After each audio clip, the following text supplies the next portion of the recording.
Okay, so let's go into what we were doing. Last week we were talking about why Jesus died and several reasons. The first that he died for our sins, and then he died to reconcile us to God. He died so that the most important, I think the last point that we saw was that he died. Maybe we should read that verse, 2 Corinthians 5:15. Maybe 14 and 15 maybe. 2 Corinthians chapter 5 verses 14 and 15.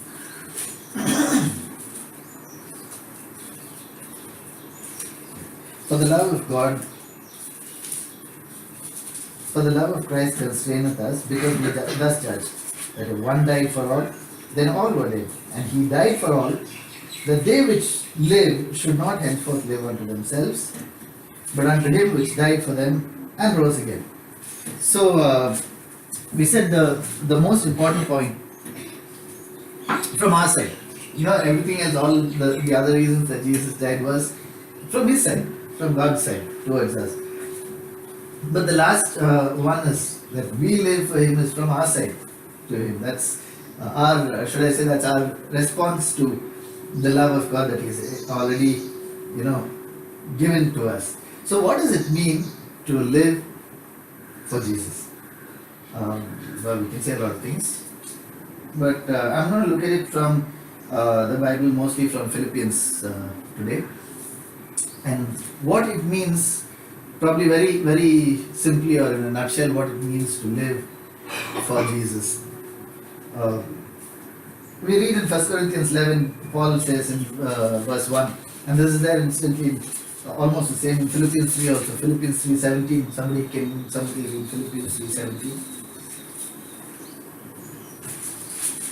1 Corinthians 11:1 says, follow me, or imitate me as I follow Christ, as I imitate Christ. Brethren, be followers together with me, and mark them which walk so as ye have us for an example. Yeah, so he's saying, see how we follow Christ, follow that same example. We are setting you an example of following Christ, now you follow that same example. And so if you look at the life of Paul, the kind of things that he did, the kind of things that he said, it actually says a lot about how, what it meant to him to live for Jesus. See, this guy was, if you see how he was one who was there when Stephen was stoned in Acts chapter 7. There was, that's when the church began to grow and all that, and the 7 deacons were appointed to look after the serving of food and all that. And these guys were, these 7 people were actually doing stuff almost as the apostles were doing. And finally they got hold of Stephen and brought him down, and they started questioning him and all that. And Stephen looks up and he sees heaven open and he sees Jesus sitting at the right hand of God. And when he said that, they all pounced on him and stoned him. And the guy who was, overseeing all this was this guy called Saul of Tarsus, who became Paul. Soon after that, he is going from there to Damascus, and on the way, he gets the Lord meets him, throws him off his horse, and that's quite a fall. So he falls down, and he hears Jesus telling him, "I'll tell you what to do. You go there." So he goes. 3 days he's fasting. Ananias comes and lays his hands on him and prays for him. Something like scales literally falls off his eyes, and immediately he starts telling people in Damascus that Jesus is the Lord and Christ. It was a total transformation. What happened? The same fellow Saul, who was making sure that Stephen got stoned to death, was 3 days, 4 days later, he's saying, that was wrong.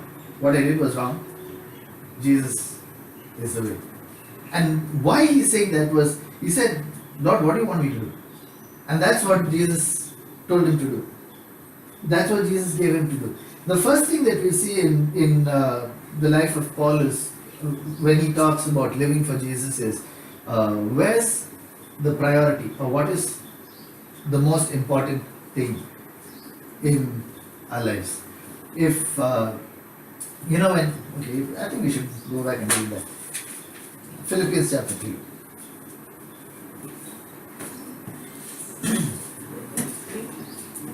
We'll start from verse 4. Though I might have confidence in the flesh, if any other man thinks that he has whereof that he might trust in the flesh, I more circumcised the 8th day of the stock of Israel, of the tribe of Benjamin, Hebrew of the Hebrews, as touching the law of Pharisee, concerning zeal, persecuting the church, touching righteousness which is in the law, blameless.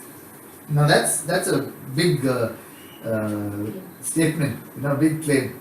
He's saying, I'm anything that a Jew would want to be, could ever want to be, concerning the law, blameless. In religion, a Pharisee, concerning from his family and all that, saying of the tribe of Benjamin, pure Hebrew, everything, yes. But then the next verse immediately he goes on to say, verse 7. But what things were gained to me, those I counted loss for Christ. Yeah, doubtless, and I count all things but loss for the excellency of the knowledge of Jesus Christ, my Lord, for whom I have suffered the loss of all things, and do count them but dung, that I may win Christ, and be found in him, not having my own righteousness, which is of the law, but that which is of faith of Christ, the righteousness which is of God by faith. And then he goes on verse 10, that I may know him, and the power of his resurrection, and the fellowship of his sufferings, being made conformable unto his death, if by any means I may attain unto the resurrection of the dead. Now, just think that a guy who's really been so absolutely zealous, for the Jewish religion, now turns around completely and says, hey, you guys, you're missing out something. You're missing out the most important thing. Jesus is indeed the Christ, and you have to follow him. And because of that, all that he had, his entire career as a Pharisee went straight down, and he's saying, I count that a pile of dung. Nothing more than a pile of dung. That's how he counted. It's not like the kind of thing you want to, dung is not what you want to take and put in the pocket. So he's saying it's the kind you want to stay far away from, you want to throw away. And that's how he is considering that career that he worked. Now, incidentally, Paul was trained under Gamaliel. Gamaliel was probably the best mentor and Bible scholar or scholar or teacher of the law in those days. And if somebody was trained under Gamaliel, he was one of the best. That's how good Gamaliel was. That's the kind of training that Paul had. And he's saying, I count that dung. The best of the best. That it's like somebody who say, I studied at Harvard or something, and that's absolutely useless. I count that dung, that I may win Christ. Just consider, just imagine how much the difference. It was probably the best career that he had, or the greatest career that he had, and he said, that's worthless compared to Christ. That's the priority that he would give.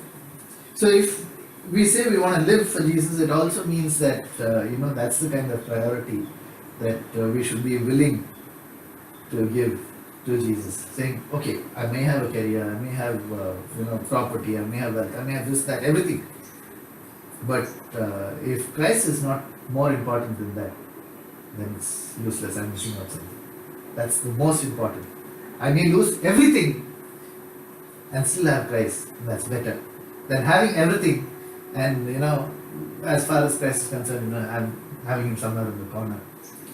I can lose everything and have Christ, and I'm still better off than having everything. I'm far better off than having everything without Christ. That's the first implication when we say we live for Jesus.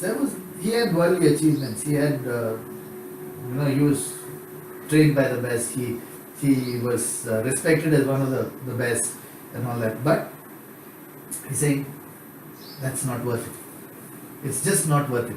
These things are temporary. This is just for this life. It'll go away. Christ is not going to go. Jesus lives forever, and we are supposed to live forever with him. It's not just that. He goes on verse 11. verse 11 says, if by any means I may attain to the resurrection of the dead. Verse 12, not that I had already attained, neither were already perfect, but I follow after, if that I may apprehend that for which I am also apprehended of Christ. Now he's saying, now Jesus got hold of me for a purpose, but I need to get hold of him for that same purpose. It's not that, now let's consider that he's saying this after decades of ministry, probably the greatest ministry that has ever happened. He has traveled literally all over the world. He has preached the gospel to to the heathen all over the world, and he is the one that's written most of the letters in the New Testament. And after all this, at the end of his life, when he is in the jail, in Caesar's court, in Caesar's palace, under arrest, there he says that I may win Christ. There he says, I still press on. I still push forward. I still keep trying. For what? Not that I've done. Not that I've achieved. This is after so much of writing, so much of planting churches, so much of 3-4 missionary journeys that he took, and all that. After being beaten, stoned, everything. He's saying, not that I had already attained or were already perfect, but I follow after. If I may get that. So he's saying, God got hold of me for something. I need to get hold of him for that same thing. It's not just the accomplishment over here, it's the purpose of being with him. He's saying that I'm not missing that. I won't miss that for anything. Verse 14, I press towards the mark for the prize of the high calling of God in Jesus Christ. And then he goes on to give us the advice in verse 15. Let us therefore, as many as be perfect or mature, be thus minded. And if in anything ye be otherwise, God shall reveal even this to you. He's saying, I'm so sure of this, that if you think otherwise, I think God will show you that this is the way you need to go. And that's when we say we live for Jesus, it means the priority, the first thing is the priority that we give to Jesus and the relationship we have to God. If that ever misses the first place, then we miss living for Christ. Then what we're doing is a totally substandard life that we're living for Jesus. The second thing, let's come to Philippians chapter 1.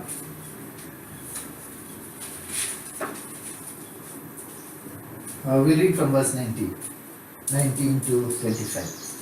Somebody? For I know that this shall turn to my salvation through your prayer and the supply of the Spirit of Jesus Christ, according to my earnest expectation and my hope, that in nothing I should be ashamed, but that with all boldness, as always, so now also Christ shall be magnified in my body, whether it be by life or by death. Okay, now right here in verse 20 he says, I've done this all my life, I've done this for so many years now, but even now, right at the end he's saying, but that with all boldness, as always, so now also Christ shall be magnified in my body, whether it be by life or by death. Verse 21 it says, for to me to live is Christ, and to die is gain. No, nobody ever says to die is gain. But there is something that if we read the next few verses, it actually, explains that a little more. But if I live in the flesh, this is the fruit of my labor. Yet what shall I choose?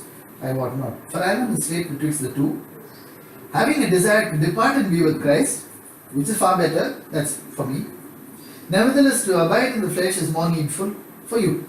So now, there's this Philippian church, and he's telling them, he's writing to them, saying, hey, I'm here, I'm under arrest, and I'm at the end of my life, end of my work, and I've lived my life.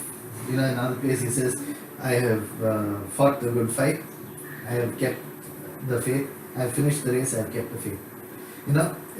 It's a completion. He says, I've done it, I've finished it. But here he's saying, I still, on one side, I don't want to be here, I want to be done with this and go and be with the Lord forever. That's good for me. I've proved I've done what God gave me to do. I've preached the gospel. I've planted the churches. I've mentored people. I've trained them up. All this I've done. But there's still something. See, for me to go, I'm ready to go. I'm ready to be with Him. Like I've finished my course. I've finished my race. I've kept the faith till the end. And the only thing that's left for me is to receive the crown of life. But you see, but I still would like to continue here because I know I'm going there. It may take me a little while. But you people need me. You people need me. I'll be of help to you. I'll be able to encourage you. I'll be able to strengthen you. And that is a totally different way of looking at things that, okay, Lord, I can come and be with you, but these people need me. And if we can understand that whoever it is, because Christ lives in us, the world needs us. That becomes a purpose for living. I'm not living for the world or for myself. When I live for Jesus, what happens is the love of God that is shed abroad in me makes me say, okay, these people need me. These people need me. And even if it's going to delay my going and being with the Lord, which is far better for me, I'll still say, these people need me. See, that's the kind of attitude that Paul is saying we need to have. If you say I'm living for Jesus, then the purpose is these people need me, though it's better for me to be with Him. Okay, I'm not going to live apart from Christ, but instead of just leaving and going and go to heaven and be with Him, these people need me. It may be difficult. I may get beaten. I may get ridiculed. People may be against me. All that will happen, yes. But these people need me. I may struggle. I may have plenty. I may not have much. If you go further in Philippians, it says, I know how to be abased. I know how to abound. I know how to have all things, and I know how to suffer lack. And I can do all this because Christ strengthens me. Still, he says, these people need me. You people need me. And that's why I want to continue here. I want to come back to you. I want to be with you. So you pray that I come back. You pray that I get released from the jail and come back to you, because I'll be of use to you guys. Now that is purpose. The first thing about living for Jesus is priority, where you give God the first priority, and everything else comes next. It's like I can choose a career, I can do all that, but let me first do what God tells me to do as the most important thing. The second thing is the purpose. Why do I live?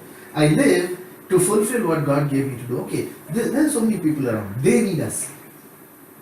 They need us. And living for Jesus means living so that because they need us and fulfilling that need, that they need us. The world can only taste Jesus through us. The world can only taste Jesus through us. No other way. If the world, people need to get saved, it's only through us. It'll happen through us. The purpose of doing God's work is more important or takes priority over doing our own. It's more important, or should I say, it's more important to do what God tells us to do or gives us to do than the miscellaneous things that we want to do. If it's difficult sometimes to say I will do what God wants me to do rather than what I want to do. I remember a time when I was working in Bangalore in day concierge, and there was a party that the company had arranged for I think Wipro or something, and they wanted me to coordinate the party, and I said it's Sunday, I won't do it on Sunday, so somebody else did it, and that fellow got drunk and messed up the place and all that. So Tuesday morning, Monday the fellow was too drunk and he had a hangover and all, he didn't come to work. Tuesday morning this guy comes, and in the morning before I went, I said, God, I will not, Sunday I go to church, I don't go to work. So if I'm going to lose my job because I refuse to work on Sunday, I know you can give me a better job, but I'm still not going to do it. Sure enough, I went there in this chap, he was the second to the boss, and he came and said, no, this is not going to work, and all that. So I wrote my resignation and gave it right there. And just then the boss walked in and said, what's happening? And when she heard that I had given my resignation, she got a shock. So she sent that fellow off and sat down and said, what's the problem? What's happening? So finally she said no. She gave me back the resignation, said, no, I'm not letting you go. You won't have to do these parties on Sundays, and also if it's a booze party, you don't have to do it. So that was the additional thing that I got. 2 days later, that chap who tried to fire me got fired. But now it's a question of whether we choose to make that priority or not. And that priority is totally up to us. If we are willing to do what God gives us to do, He will not let us down. The word says that those who trust in the Lord will not be put to shame. Okay. The third thing is we looked at the priority, we looked at purpose for life when we say we live for Jesus. The third thing is the reward that we look to. Colossians chapter 3.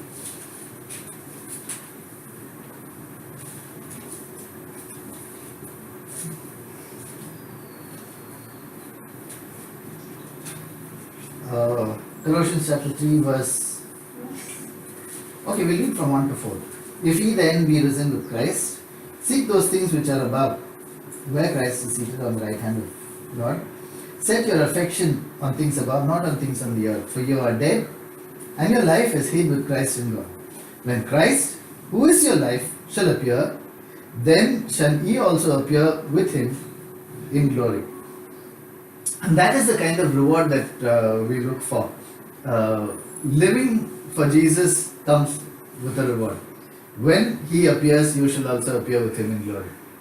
That's the promise. So if we actually, in fact, in 1 John it says, 1 John chapter 3, it says, we don't know what we're going to be like, but we know that when we see him, we will be like him because we will see him as he is.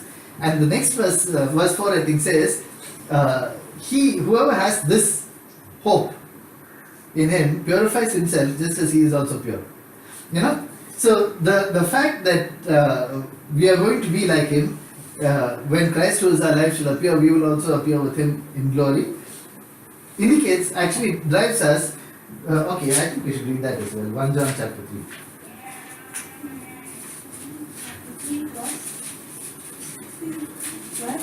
Verse 3, I think. And everyone who has this hope. Verse 2 onwards.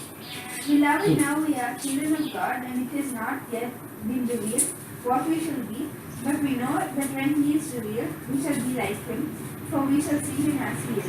And everyone who has this hope in him purifies himself, just as he is pure. Yeah, so see, this is the hope. When Christ, who is our life, shall appear, we will also appear with him in glory. And then it says that whoever has this hope purifies himself even as he is pure. Now that's when we say, I want to live for Jesus, first it means that he is the most important, and what he says is most important to do. The second is the purpose that we have is that I live not for myself, but because he's given me something to do. He's given us the responsibility of the people around us, and the only way we'll reach the world is, the only way this world can be reached is through us. And if we realize that, then we say, okay, I'm willing to do that. I'm willing to reach the world. I'm willing to do all that. That becomes more important to me than just the fact that I can be free and be with him. I can leave this and be with him. And when we look forward to that being with the Lord, it says, he who has that hope purifies himself just as he is also pure. So that actually means that living for Jesus also means that my life gets purified. It gets streamlined, it gets cleaned out, it gets all the unnecessary things that, it takes time to get rid of all those old habits and all that. Those all go away. Those go away because we're going to be like him. And that's what actually living for Jesus, I think, indicates. You see that completely in the life of Paul, the way he went from being the Pharisee to the guy who wrote so many of the epistles to the churches, who was an example, to the extent that he was the only fellow who could say, follow me like I follow Christ. The only one. You don't find anybody else who says, follow me like I follow Christ. He was the only one who had the guts to say. And his life shows that. For him, he said, Christ is everything. Whatever he says, I'll do. And then he says, it's not that I've reached it yet. It's not that I've completed. Yes, I'm at the end. I've fought the good fight. I've finished the race. I've kept the faith. Till now. But still, there's that crown of life. Until I get that, I'm not done. I think living for Jesus goes all the way right to the end. And that's why probably the Bible says the one who remains firm till the end will be saved. And I think for that we have God for help. We have the Holy Spirit to help us. We don't know how to pray. The Holy Spirit helps us in our weakness, helps us to pray. We don't know what to do. He leads us. We don't know how we are supposed to go or do things. The Bible says you will hear a voice behind your ear saying, "This is the way, walk in it." That He will guide us. Not only that, so much written all over the Bible as a guideline for us to live. And I think if we have that priority and purpose firm, looking for the Lord to come back for that reward, then it will give us a stable and a clear life that people can actually look at us and we can still then tell them, follow me like I follow Christ. I think that's what it means when we say we live for Jesus.